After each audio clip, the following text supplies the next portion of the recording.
네, 안녕하세요. 2021년 국립중앙박물관 도서관 저자와의 대화 시간입니다. 저는 소개를 하는 소설 쓰는 문화기획자 최지혜입니다. 여러분 반갑습니다. 벌써 올해 마지막 시간입니다. 네, 한 해를 마무리해야 되는 시점에 놓여서 저희는 오늘 명저에서 찾은 삶의 키워드라는 주제로 최복희 작가, 북칼럼니스트와 함께 합니다. 네, 그 책을 소개하고 추천하는 사람이 어떻게 과연 인생에 대해서 지침이 되는 몇 가지 책을 추려서 이야기해 줄 수 있을까? 저 또한 많은 궁금증을 가지고 이 자리에 섰습니다. 그 책을 좋아하시고 또 혹은 어떤 책을 읽어야 하나 고민이 많으신 분들께 도움이 되길 바라는 마음으로 준비했습니다. 오늘의 저자 최복희 작가, 북칼럼니스트입니다. 작가이자 북칼럼니스트로 활동하고 있습니다. 고려대학교에서 행정학을 공부했으며 졸업 후 PR 전문가로 활동했습니다. 국내 유수의 언론사 및 한국출판문화산업진흥원 등의 연재 혹은 기고한 서평들이 이 시대를 사는 남녀노소 누구에게나 지적 포만감과 지혜를 안겨줄만 합니다. 저자는 구로 꿈나무도서관장으로 근무하였고요. 현재는 관악구청에 근무 중이며 여전히 시사저널, 머니투데이 신문 등의 서평가로 활동하고 있습니다. 저서로 서평집, 놓치기 아까운 젊은 날의 책들, 독한 시간, 수필집, 거금도 연가, 코믹 풍자소설, 박사성이 죽었다 등이 있습니다. 오늘의 주제 도서를 소개합니다. 독한 시간. 읽는 것만으로도 인생은 달라진다. 지금 꼭 만나야 할 책들과 마주하기. 인생이라는 사계를 위한 책들을 주제로 고전과 신관, 그리고 인문학과 경영학을 망라한 국내외 추천도서 63권의 서평들을 엄선하여 엮은 서평서입니다.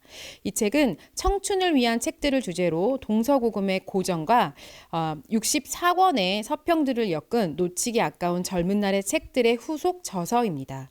특유의 맛깔나는 서평과 시각으로 책을 선택하고 읽어내는 안목을 넓혀줄 뿐만 아니라 책을 멀리하는 시대에 왜 책을 가까이 해야 하는가, 그리고 읽을 것과 정보가 넘쳐나는 4차 산업혁명 시대에 어떤 책을 어떻게 읽어야 할 것인가에 대한 참신하고 날카로운 메시지를 전달해 줍니다. 안녕하십니까. 저는 서평가라고 많이 알려진 최복이라고 합니다. 사실 서평가라고 하면은 저 스스로 이게 그 책을 쓴 사람마다 다 나름대로 자기 의도가 있고 목적이 있고 내용이 다른데, 제가 무슨 만물 박사도 아닌데 남이 쓴 책을 이렇게 평가를 감히 한다는 거가 사실은 굉장히 주제넘는 짓이거든요. 그래서 저는 서평가라고 남들이 부르는 거는 좀 저가 되고, 책 추천하는 사람, 책 소개하는 사람 정도 활동을 하고 있는 최복인데, 그냥 소개하지 말자. 정말 좋은 책을 제대로 소개하자 싶어서 제 실명을 걸었죠. 최복희의 책보기. 그래서 지금 오늘이 11월 2일이니까 딱 20일 정도 빠진 만 11년 동안 매주 한 편씩, 비가 오나 눈이 오나 언론에 한 편씩, 지금은 시사저널하고 머니투데이에 쓰고 있는데요. 매주 한 편씩 서평을, 책 추천의 글을 멈추지 않고 써오고 있습니다. 그러다 보니까 영광스럽게도 이렇게 국립중앙박물관에서 와서 이렇게 책에 대해서 어떤 강의를 좀 해달라는 요청도 받게 되고, 다 최복의 책보기 덕분인데, 오늘 제가 여러분께 말씀드릴 것은, 되게 이제 그 사람들이, 우리가 그렇잖아요. 책 속에 길이 있다. 되게 사람들이 묻습니다. 과연 당신이 그렇게 책 소개를 오랫동안 11년 정도 책 소개를 했는데 책 속에 길이 있더냐? 저는 책 속에 길이 있다라는 걸 알게 됐습니다. 책이 밥이 되느냐? 되게 우리 어렸을 때 책 보면 우리 어머니들이 그랬죠. 야, 그 책 보고 있으면 돈이 나오냐, 밥이 나오냐, 나가서 일이나 해라.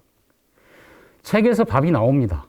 저는 그거를 오랫동안, 그 책 추천가 활동을 하면서 확인했습니다.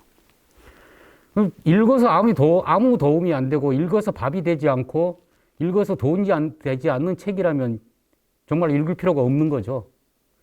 그래서 우리 변신이라는 소설로 유명한 프란츠 카프카가 책은 도끼다. 책은 얼어붙은 우리 머릿속 바다를 깨는 도끼여야 한다. 만약에 그게 도끼가 되지 않으면 책을 읽을 필요가 없다. 라고 프란츠 카프카도 그렇게 말을 했죠. 아마 책은 도끼다라는, 김웅현 씨인가 쓴 책이 있는데 그 제목이 바로 프란츠 카프카의 그 명언에서 따온 거죠. 저는 그래서 오늘 책은 밥이 되고 돈이 된다. 그 차원에서 여러분께, 말씀을 드릴 건데, 명저에서 찾은 삶의 키워드라는 거는 결국은 어떠한 가치를 두고 이렇게 살아야 되는 것을 책에서 네가 배웠느냐, 아니면 책에서 봤느냐. 그래서 물음표, 이거를 오늘 사실 말씀드릴 건데, 이거는 이제 장차 나올 책들을 가지고 얘기하다 보면, 아, 그것을 지금 말하려고 하는구나 싶을 겁니다. 저는 오늘 아마 겸손과 인내를 말씀드리게 될 겁니다. 그래서 성공하는 사람들의 그 키워드가 결국 두 가지를 꼽자 그러면 겸손과 인내더라. 그러니까 겸손한 사람, 그 다음에 끝까지 인내하는 사람이 결국 자기의 뜻을 이루더라. 나는 그것을 책에서 봤다. 그 말씀을 오늘 드릴 겁니다. 제 졸저 거금도 연가라는 책이 있는데 거기 마지막 이야기가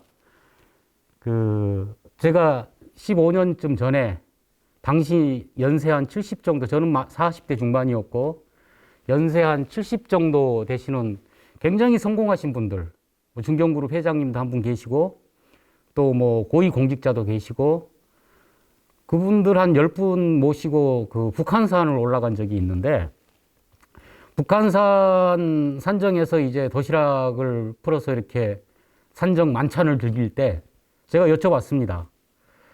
선배님들 많이들 성공하셨는데 40대 중반인 제가 앞으로 20, 30년 후에 선배님들처럼 성공하려면 인생을 어떻게 살아야 되겠습니까?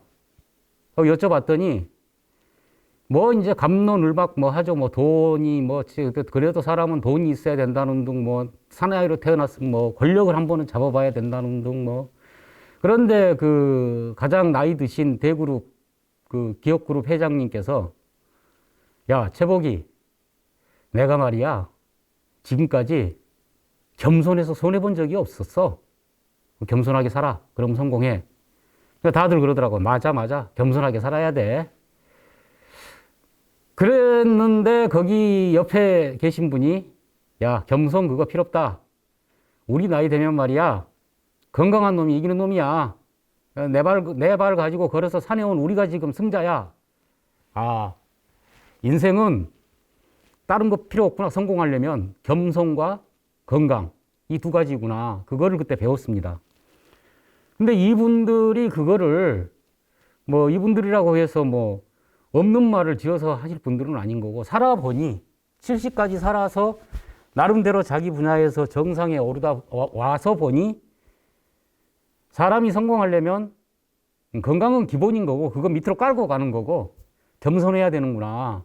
이거를 본인들이 몸으로 깨달은 거겠죠. 그런데 제가 수많은 책을 소개하면서 보니까 각 분야, 인류 역사에서 각 분야에서 정상에 오른 사람들 보면 다 하나같이 겸손하더라. 그러니까 나중에 어떻게 될지 모르겠지만 그 성공으로 가는 과정은 겸손했다. 여기서 겸손이라는 걸 오해하시면 안 됩니다. 여기서 겸손이라는 거는 굉장히 무슨 박애주의가 뛰어나고 뭐 자기를 이타심이 뛰어나고 굉장히 성격 좋은 사람을 얘기하는 게 아니고 어떻게 보면 인내와 같은 코드입니다. 그러니까 자기를 끝없이 낮추면서 기회가 올 때까지 자기를 끝없이 낮추면서 계속 준비하면서 때를 기다리는. 그러니까 시금방지게 뭐, 나서서 이렇게 설치다. 우리 그 소년 등과라고 그러죠. 20세 이전 때 이 과거에 급제하면 그 사람 끝이 안 좋다라는 게 소년 등과인데, 그렇게 그냥 그런 게 아니라 끝없이 자기 몸을 낮추면서 겸손했던 사람이 결국은 자기 뜻을 이루더라. 그거를 봤는데, 자, 가장 먼저 제가 이제 여러분께 삼국지부터 말씀을 드릴 겁니다. 동양고전에 이게 뭐 대표적이죠. 그래서 우리 동양 사람들에게 가장 감명 깊게 읽은 소설이 뭐냐, 책이 뭐냐, 그러면 아마 열에 4, 5명은 삼국지라고 그럴 겁니다. 근데 우리 연금술사 쓰고 했던 파울로 코엘료라는 브라질 작가가 있죠. 이 사람 굉장히 국내에도 팬층이 뜨거운데, 파울로 코엘료의 제가 항상 여러 사람들한테 추천하는 산문집 중에 흐르는 강물처럼이라는 책이 있어요. 흐르는 강물처럼에 보면 작가론이 나오는데, 코엘료가 그럽니다. 파울로 코엘료가. 이게 이제 유럽 얘기죠. 작가들에게 당신이 가장 감명 깊게 읽은 소설이 뭐냐, 책이 뭐냐 물어보면 하나같이 제임스 조이스의 율리시스라고 한다. 그래서 그 내용이 뭐냐고 물어보면 하나같이 행설수설한다. 아마 10 중에 9명은 읽지 않은 것이다. 읽지 않았으면서도 자기 최신을 위해서 괜히 읽었다고 폼을 잡는 것이다. 저는 삼국지가 그렇다고 봐요. 사람들이 다 삼국지 읽었냐 그러면 읽었다고 해요.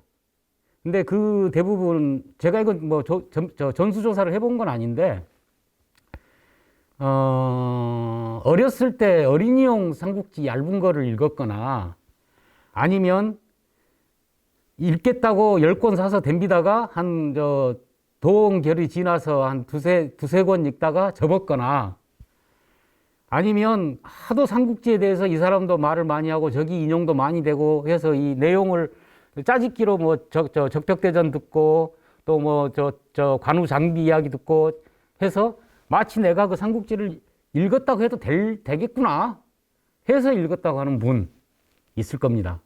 여기 지금 앞에 굉장히 많은 분들이 앉아 계시는데, 이 중에도 지금 아마 2분 정도는 삼국지를 안 읽으셨을 겁니다. 그런데도 우리 이제 사람들한테 삼국지가 가장 감명 깊은 책이다 하는 거는 저는 바람직하다고 생각하지 않습니다. 삼국지를 어렸을 때 삼국지를 읽히지 말라고 하거든요. 저는 그 말이 맞다고 봐요.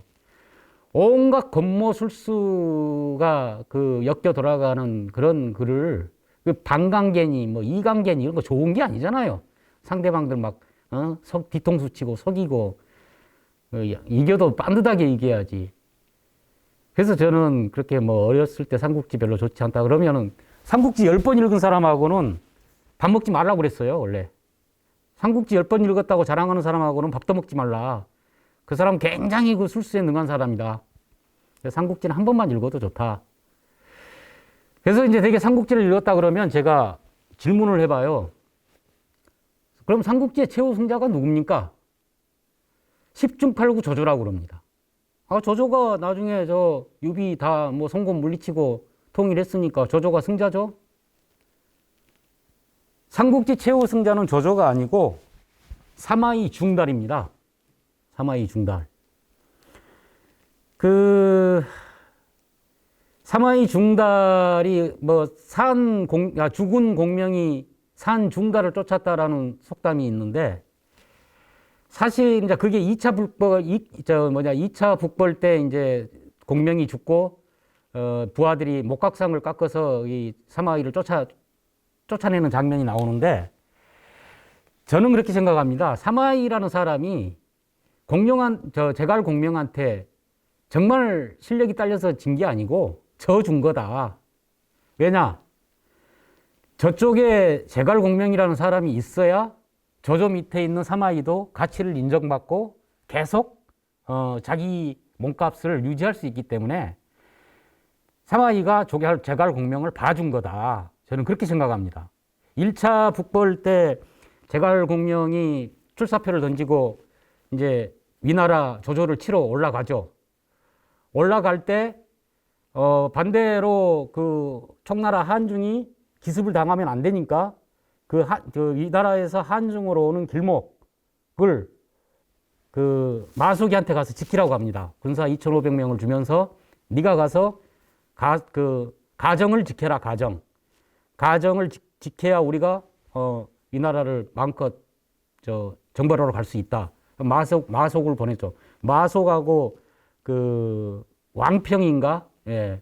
이렇게 둘을 보냈는데 마속이 좀 못 믿어오니까 이제 왕평까지 보냅니다. 네가 가서 마속이 허튼 짓 하려고 그러면은 네가 잘 협의해서 거기를 막아라.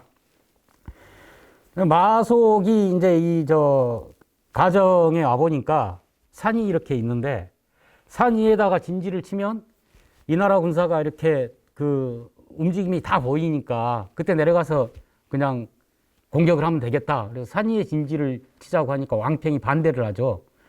아니, 이 나라 군사들이 밑에서 포위를 해버리면 물도 없고 밥도 없는데 굶어 죽기 딱 십상이다. 그래서 절대 산 정상에다 진치는 거 아니다.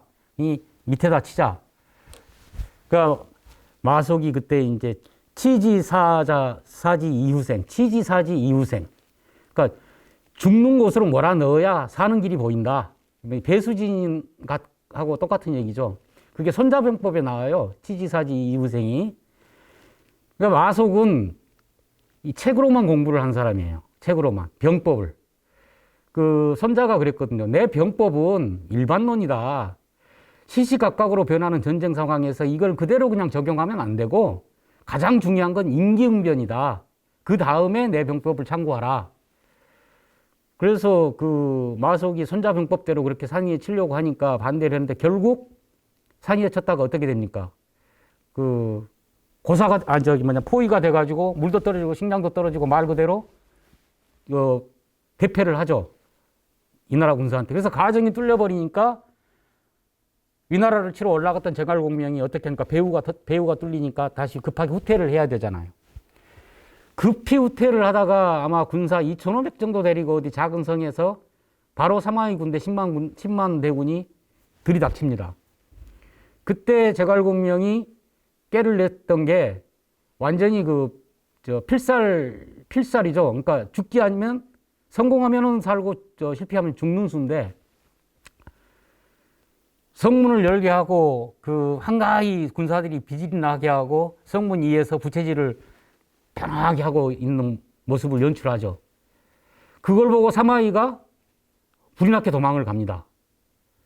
저거는 지금 제갈공명이 분명히 뭔가 지금 우리가 여기까지 왔을 때 뭐 군사들을 매복해 놨거나 뭔가 지금 저 수가 있다. 저게 제갈공명이 괜히 저럴 사람이 아니다. 그래서 그냥 다시 불이 나게 도망을 가죠. 저는 그때 사마이가 제갈공명 저거 암수다, 허수다 알았을 거라고 생각을 해요. 그랬음에도 불구하고 저거 살려놔야 또 내 몸값이 계속 유지가 된다 싶어서 후퇴를 해준 거 아니겠느냐. 물론 삼국지라는 책이 그 나관중 나관중이 그 삼국지를 쓸 때가 원말 명초예요. 한족이 다시 이제 명나라를 처음으로 다시 한나라 이후에 다시 세워서 막 부흥을 하는 시점이라서 한족에 대해서 굉장히 나관족이 우호적이죠. 그러다 보니까 한 황실의 후예인 유비 이쪽이 좀 굉장히 편파적인 그쪽을 좀 좋게 묘사하고 저쪽을 나쁘게 묘사하는 뭐 그런 게 좀 나관중한테 있었습니다, 당시에. 그러다 보니까 제갈공명은 굉장히 뛰어나고 사마이는 나쁜 사람 뭐 이런 인식일 수 있는데 사실은 사마이 중달이 그때 부채질하던 제갈공명도 충분히 그때 제거할 수 있었는데 하지 않았다. 두 번째 2차 때도 사마이가 또 제갈공명이 다시 북벌을 하러 올라갔을 때 죽죠. 이제 노환으로 죽죠. 뭐 그때도 첩보전이 있었을 거니까 이제 제갈공명이 죽었다는 게 아무래도 사마이한테 보고가 올라가지 않았겠습니까? 사마이가 옳다. 제갈공명 죽었으면 이제 청나라 군사들은 사기가 바닥일 것이니까 가서 치자. 그랬을 때 아까 말씀드린 이제 목각인형 군사 부하 장수들이 목각인형을 깎아서 이렇게 호위를 하니까 아이코 죽었다는 제갈공명이 살았네? 그래서 다시 또 도망을 가죠. 사마이가. 사실 이때도 그런 거 아니겠느냐. 조조는 굉장히 사람 용인술도 뛰어나고 했죠. 근데 이제 그 사마이는 항상 조조 1m 후방에서 따라갔습니다. 그러니까 조조와 반드시 걷거나 앞서 걷지 않았어요. 항상 조조의 의중을 파악하면서 조조보다 50cm, 1m 뒤에서 조조를 보자 했지, 자기가 실력 있고 야무지다고 조조보다 앞선 생각을 말하고 하지 않았습니다.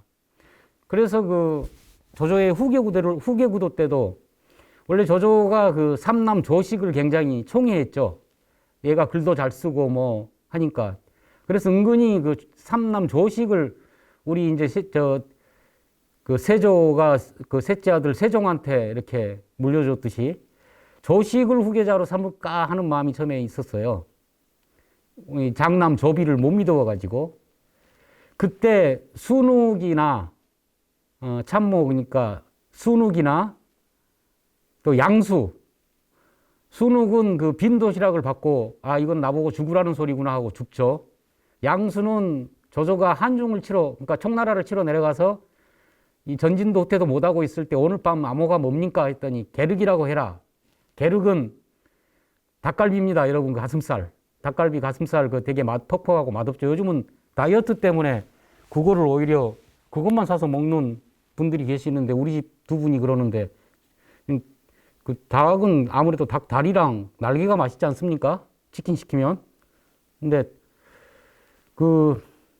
어쨌든 그 닭갈비 남 주기는 아깝고 내 먹기는 싫고 그게 게륵입니다.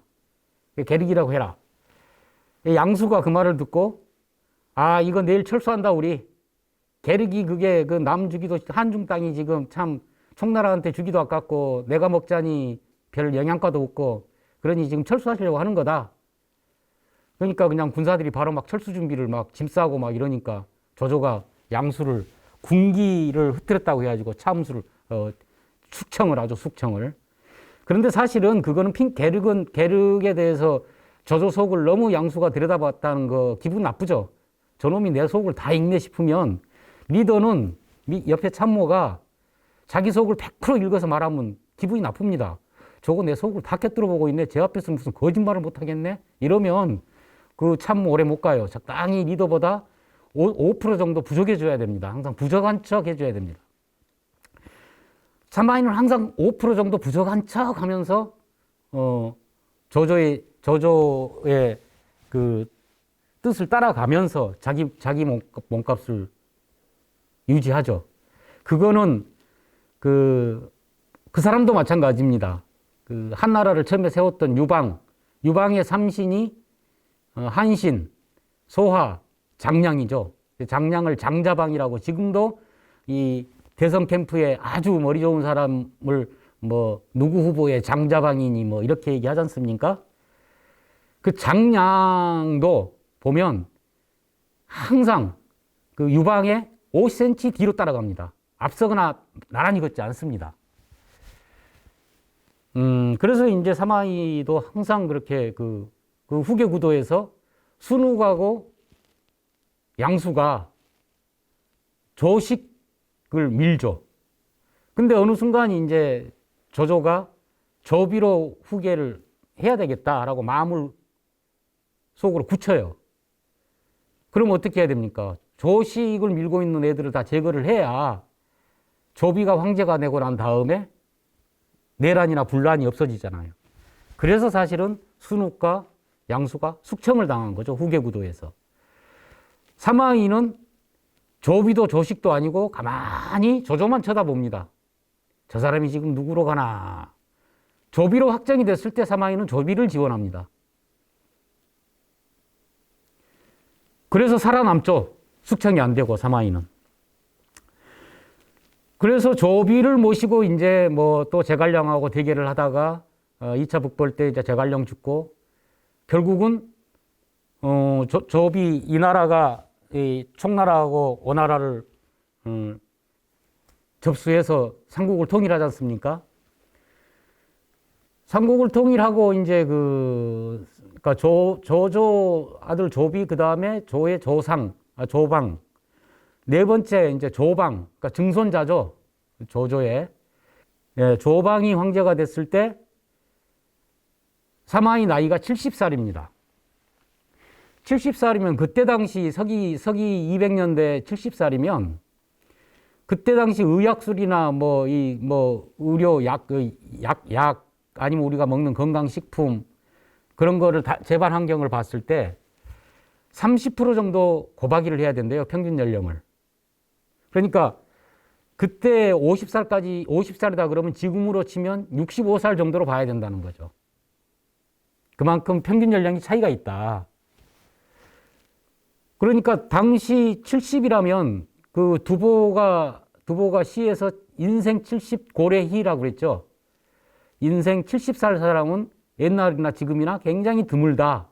그래서 저희 어렸을 때만 하더라도 시골에서 이 육순, 환갑잔치를 굉장히 크게 했어요. 그때는. 왜냐하면 환갑 60까지 산 분이 그렇게 많지가 않기 때문에 그 60 전에 많이들 돌아가시기 때문에 60 환갑잔치를 굉장히 크게 했습니다. 근데 지금은 7순잔치도 잘 안 하잖아요.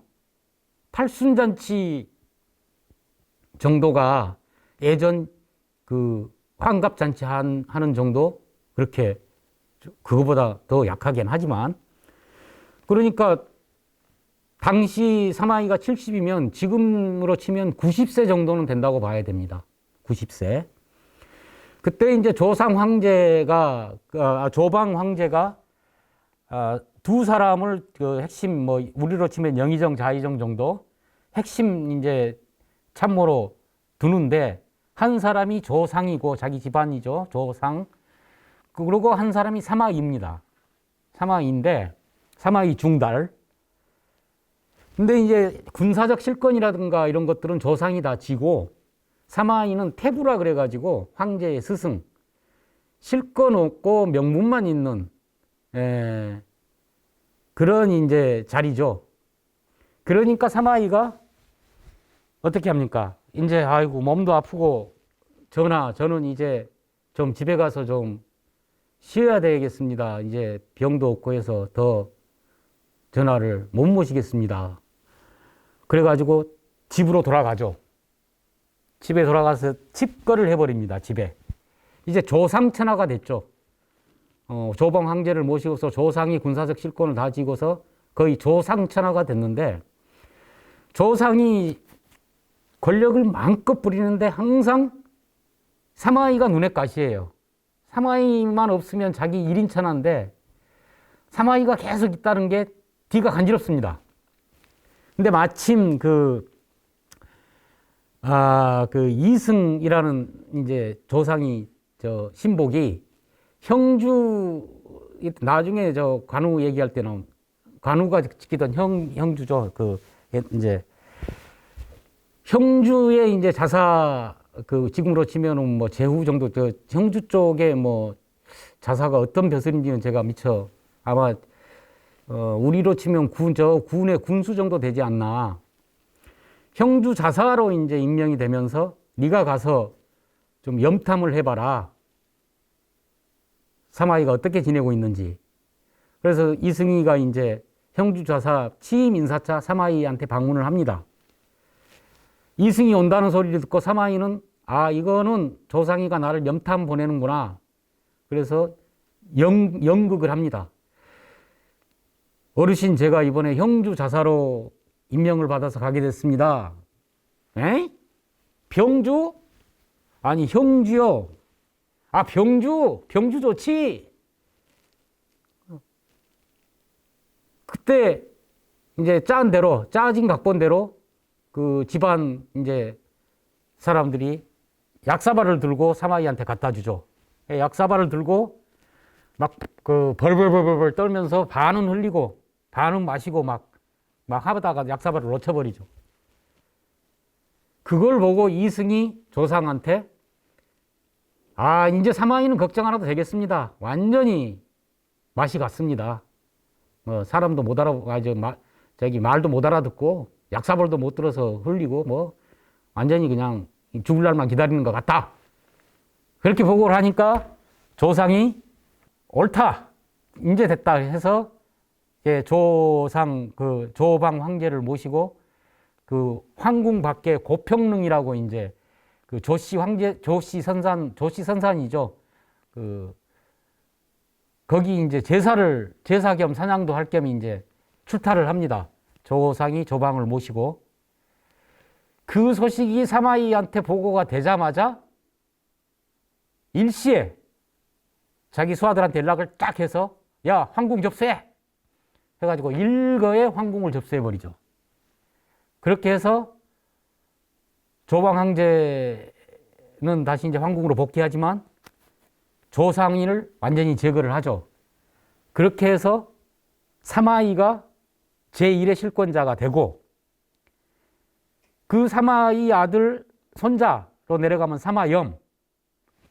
사마염이 이제 이 나라를 패하고 진나라를 열죠. 그래서 진나라를 열었다가 나중에 이게 남쪽으로 내려가서 남진이 되고 그게 송나라의 뿌리가 됩니다. 그러니까 삼국지에서 그 최후의 승자는 결국 조조의 이 나라까지 무너뜨리고 진나라라는 자기의 나라를 세운 사마의가 최종 승자인 거예요. 이거는 부인할 수 없는 역사적 팩트입니다. 물론 사마이의 공모술수라든가 그 성공후사하지 않는 이런 것들에 대해서는 그거는 논외고 그런 평가는 또 별도로 다른 시각에서 할 거고 삼국지라는 소설에서 누가 최후의 승자냐 그러면 그거는 빼박 사마이 중달이다. 이거는 저만의 의견이 아니고 중국의 학자 칭따오라고 있습니다. 맥주가 아니에요. 칭따오라고 학자가 있는데 이 사람이 2019년에 결국 이기는 사마이라는 책을 썼어요. 더범출판에서 출판했습니다.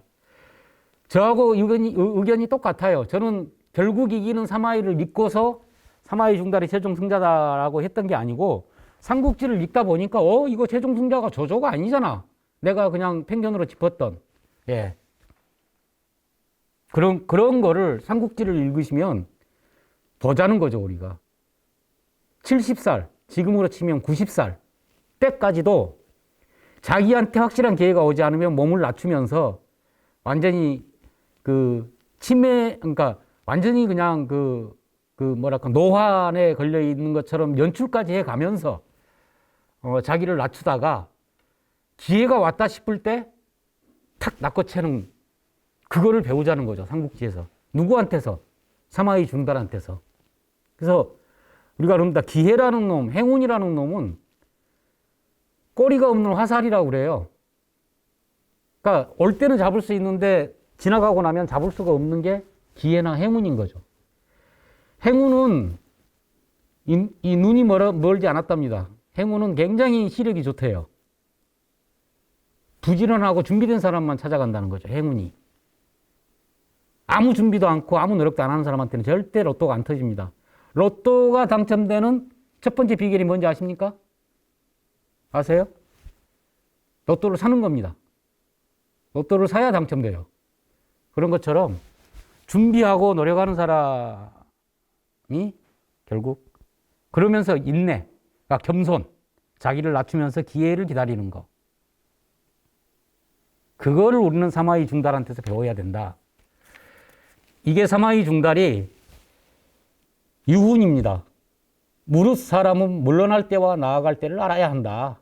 우리 요거를 요즘 젊은 친구들은 낄낄빠빠라고 하죠. 낄 때 끼고 빠질 때 빠져라. 낄낄빠빠를 잘 못하면 핵노답, 핵인싸, 핵노답 그런다고 합니다. 그렇게 되는 겁니다. 낄낄빠빠를 잘해야 된다. 사마이 중달의 가르침은. 제가 삼국지 얘기를 하면 이 얘기를 안 하고 지나갈 수가 없는 게 하나 있습니다. 그 유비, 관우, 장비, 도원결의에서 삼국지가 거기서 시작하죠. 삼국지의 시작은 도원결의부터 시작합니다. 세 사람이 형제의 의를 맺는 거. 우리 젊었을 때 형제계 많이 맺죠. 여기 너하고 나하고는 죽을 때까지 그 친형제 이상으로 의리를 지키고 살자 해서 여기다가 이렇게 동그라미 하나 하고 화살 딱 해가지고 딱 우정 딱 새겨가지고 형제계를 맺잖아요. 그런 것처럼 유비, 장비, 조조, 도원결의를 하는데 저는 청나라 유비가 조조한테 졌던 이유, 통일을 못했던 중국 반도를 중국 그 대륙을 통일을 못했던 이유 뭐 때문이냐? 저기 관우 때문이라고 봐요. 그러니까 관우가 유비에게는 가장 치명적인 엑스맨이었다. 관우가 이제 그 어나라하고 경계 그 국경선인 형주를 유비가 관우한테 맡기죠. 네가 가서 거기를 틀어막고 지켜라. 그때 제갈량이 관우한테 어나라하고 청나라가 힘을 합해서 조조하고 해봐야 되니까 가서 좀 둘이 친하게 지내라. 화친 정책을 하라고 관우한테 얘기를 합니다. 그리고 이제 어나라 입장에서도 관우하고 화친을 하면서 조조를 해봐야 되니까 어나라 송건이 그 제갈근이라고 제갈량 형님이 있어요. 제갈근을 저기 관우한테 보냅니다. 아무래도 이제 우리 그런 문화가 있지 않습니까?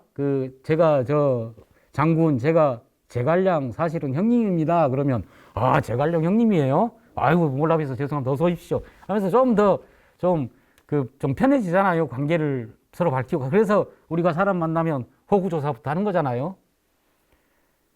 그래서 제갈근이 가가지고 장군의 딸하고 우리 그 황제 아들하고 결혼을 좀 하면 어떠냐고 우리 황제가 여쭈라고 해서 왔습니다. 그랬더니 관우가 그때 그러죠.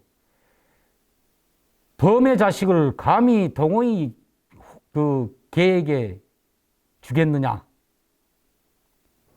그러니까 이제 제갈근이 참 황당하잖아요. 그래서 제갈근이 장군 그 말씀이 좀 지나치십니다. 좀 자비롭게 말씀 좀 하십시오. 뭐 그랬지 않겠습니까? 그랬죠. 말씀이 지나치시옵니다. 자비를 베푸소서. 그러니까 관우가 그럽니다. 내 칼에는 자비가 없다. 이게 아무리 그래도 제갈근이 결혼 동맹을 하자고 찾아온 손님이잖아요. 근데 손님한테 그딴 식으로 해서 되겠습니까? 말이라도 뭐 좋은 제안을 주셨는데 제가 잘 생각해 보겠습니다. 예, 살펴보겠습니다. 우리 뭐 많이 하는 말들 있잖아요. 잘 살펴보겠습니다. 뭐 해도 될 거를 무슨 범의 자식을 동호이 개한테 주느냐 이따구로 말을 하면 되겠습니까? 그리고 뭐 말 좀 편히 합시다. 말 좀 그렇게 거칠게 하지 맙시다. 그러니까 내 칼에는 자비가 없다. 바로 목을 치겠다 이거 아니에요.